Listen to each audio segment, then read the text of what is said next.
بسم اللہ الرحمن الرحیم۔ اہل بیت اطہار کی شان جو اللہ رب العالمین ان کی شان بیان کرے تو ایک انسان کما کان حق ان کی شان کیسے بیان کر سکتا ہے؟ اور اس سے بھی اندازہ لگانا چاہیے کہ حضور علیہ الصلوۃ والسلام کو فرمایا گیا کہ قل لا اسألکم علیہ اجرا الا المودۃ فی القربى، کہ آپ علیہ الصلوۃ والسلام اپنے غلاموں سے فرما دیں کہ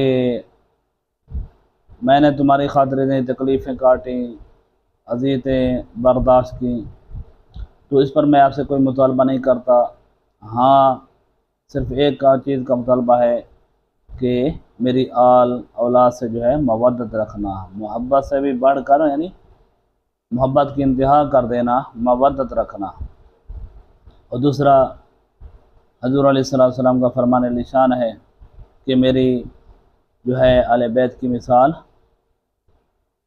وہ حضرت نوح علیہ السلام کی کشتی کی طرح ہے، کہ جس طرح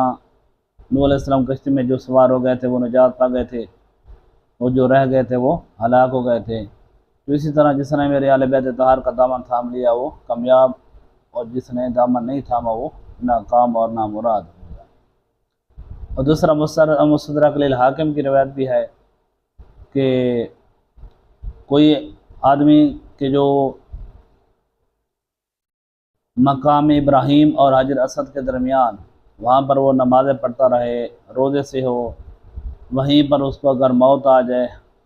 لیکن اگر اس کے دل میں اہل بیت طاہر کا بغض ہے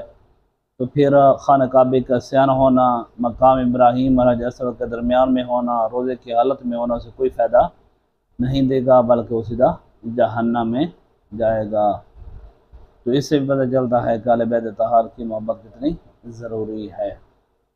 لہذا ہر مسلمان کے دل میں اصحاب رسول ہوں یا اہل بیت طاہر ہوں، ان کی محبت اور مودت تہ دل سے ہونی چاہیے۔